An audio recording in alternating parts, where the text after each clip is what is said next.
Mes chers compatriotes, chères Ivoiriennes, chers Ivoiriens, ce soir, en cette veille d'une année électorale cruciale, je me tiens devant vous, non seulement pour souhaiter la paix et la prospérité à chacune de vos familles, mais aussi pour lancer une campagne nationale de lutte contre la paresse citoyenne.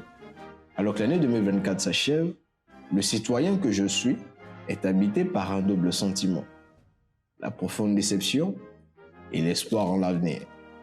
Cette déception, nous sommes certainement nombreux à la partager, car lorsqu'on fait le bilan du troisième mandat illégal et illégitime au soir du mois de décembre 2024, on constate que tous nos indicateurs sont soit inquiétants, soit à la lisière de la catastrophe. En 2024, la croissance économique s'est établie à 6,5%.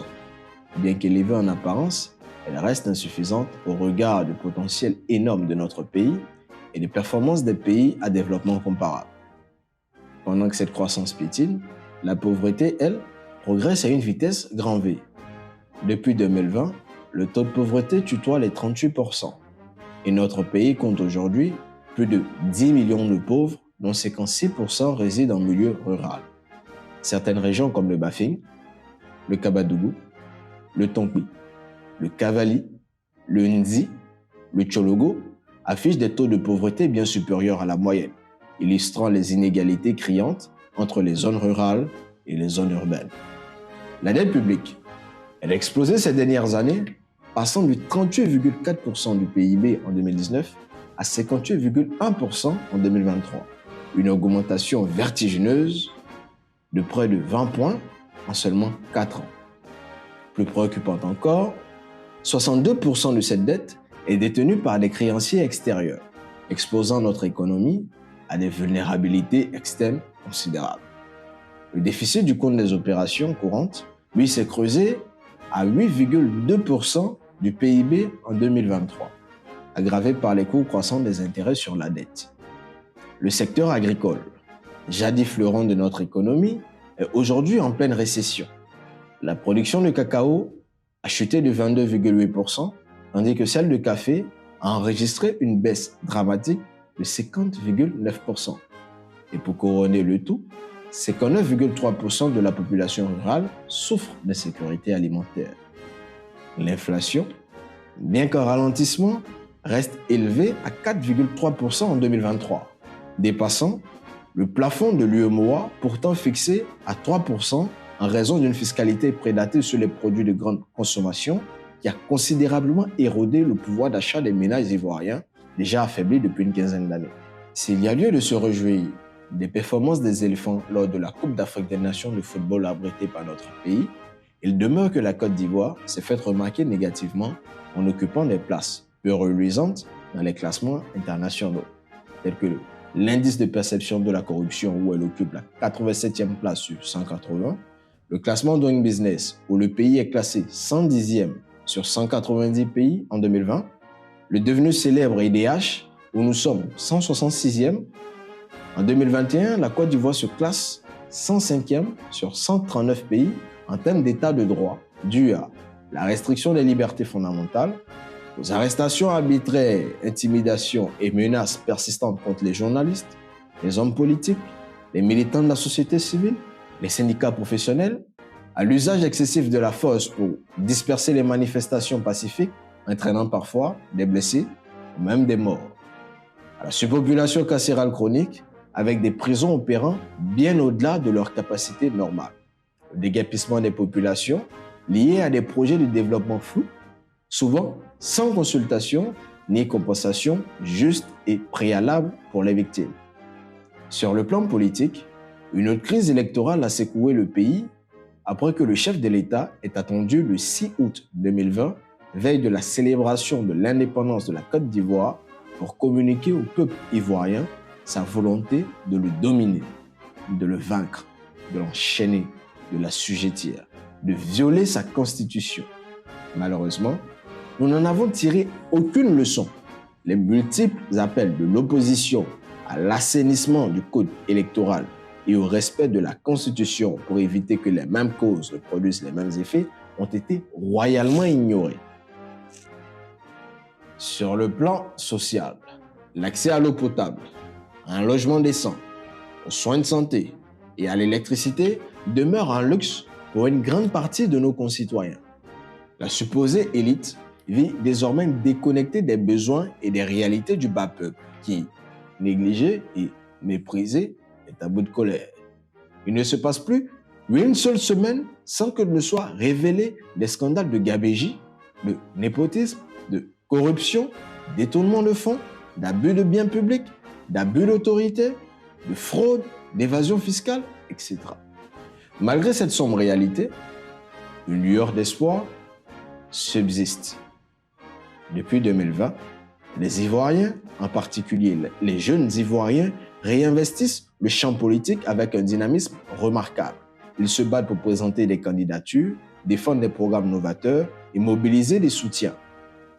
Mes chers compatriotes, 2025 sera sans doute une année de challenge et de révélation politique. Le visage politique du pays sera complètement transformé. Quelque chose est en train de changer dans ce pays, y compris au niveau des mentalités. Ne restez pas à la traîne. Prenons garde au ravage insidieux de l'impuissance apprise.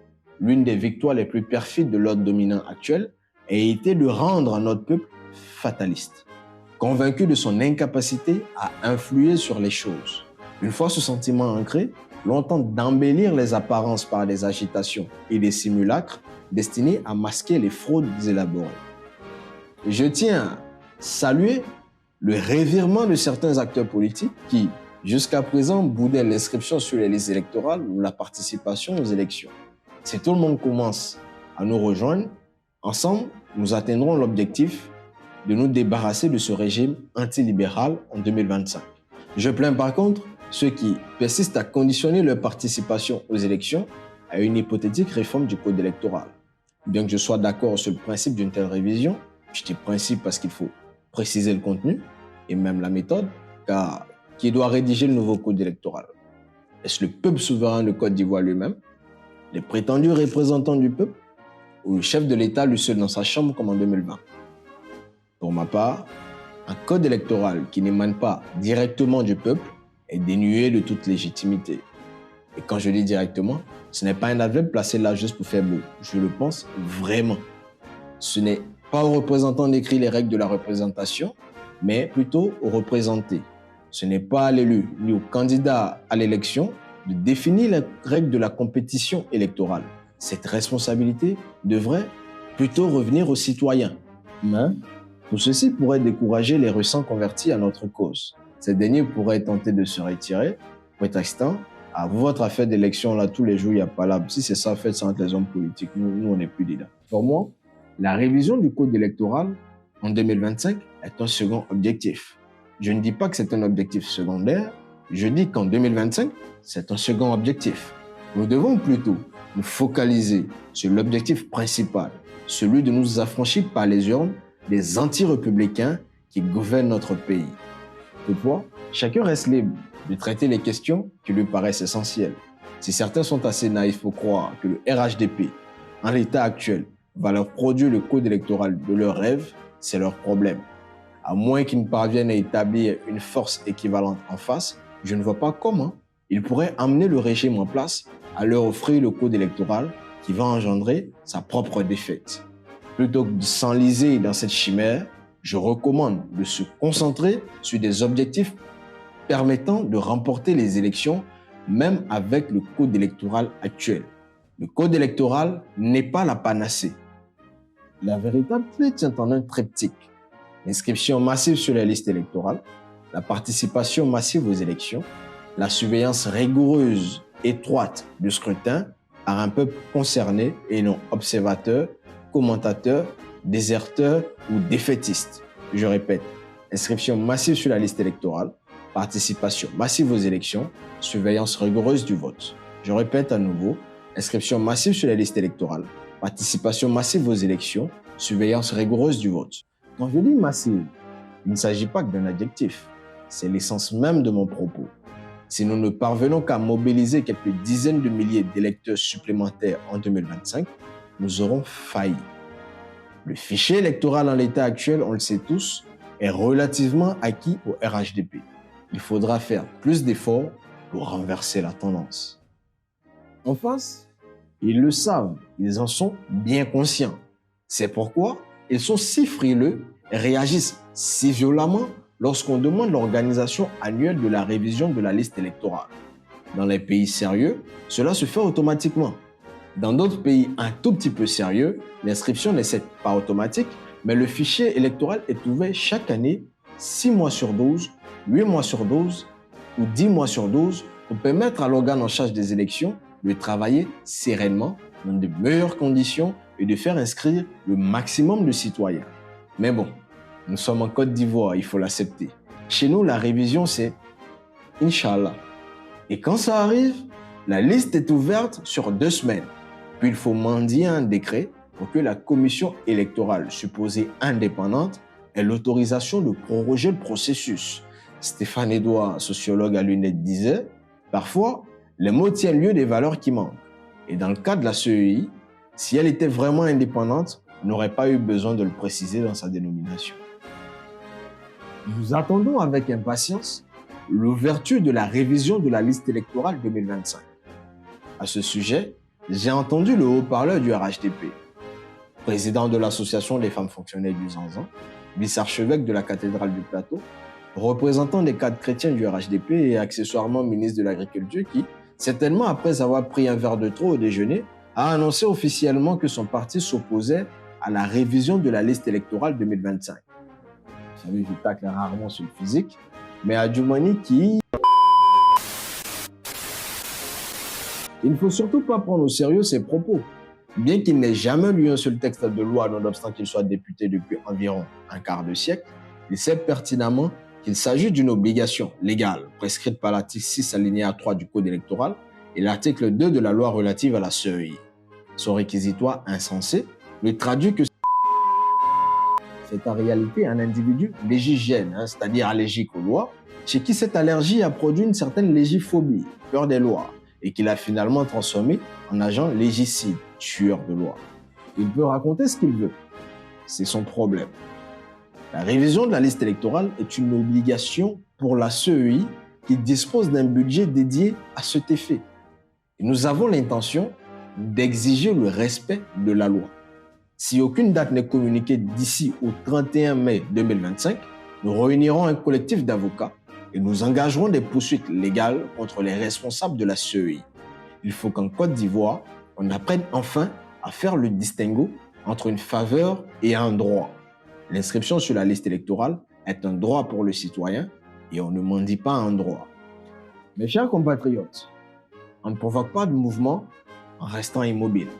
Nous devons nous inscrire sur les listes électorales et y emmener avec nous nos proches. Si nous voulons le changement, nous devons agir. C'est maintenant ou jamais. Ne prêtez surtout pas le flanc aux sirènes du découragement et des intrigues.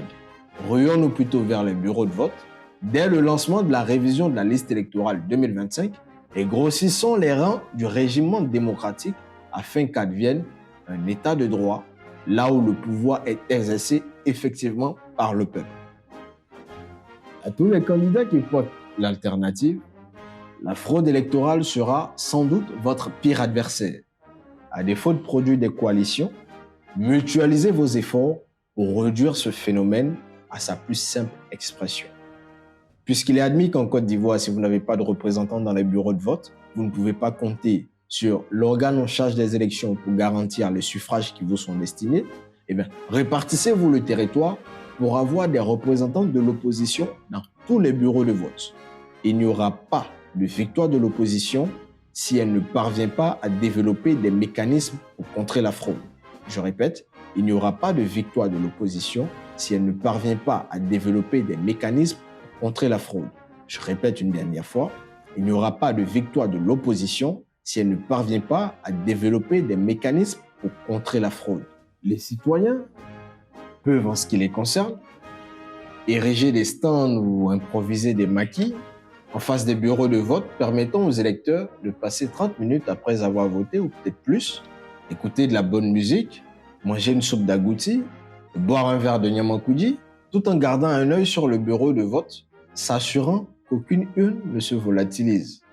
Bien sûr, certains outils plus sophistiqués seront communiqués au moment opportun, dans un espace dédié, pour éviter que les fraudeurs réajustent leur plan. N'oublions surtout pas que c'est grâce à la surveillance du vote qu'Emo Sylvestre a réussi à faire exiler politiquement Sion Fofana à Nibleko. Après cette phrase, on dira que je suis un moqueur-né.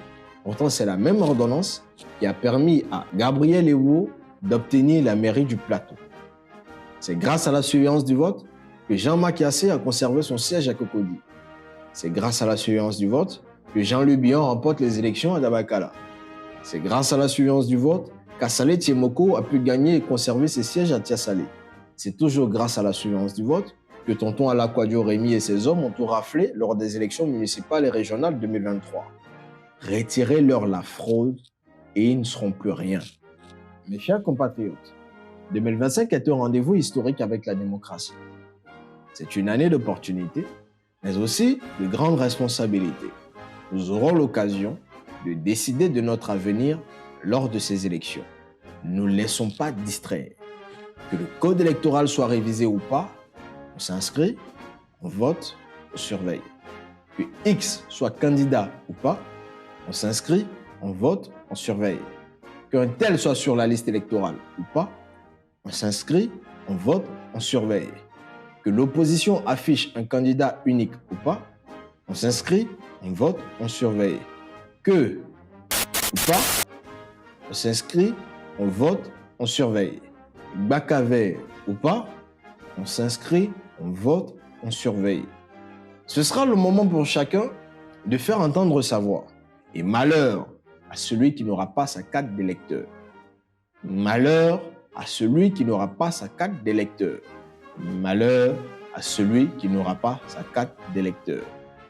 Mes chers compatriotes, je vous souhaite un joyeux nouvel an, une bonne et heureuse année 2025. Que Dieu bénisse les fruits de nos efforts s'il constate que nous faisons des efforts et qu'il nous abandonne à notre propre sort si nous optons pour le confort de la lâcheté. Panenka.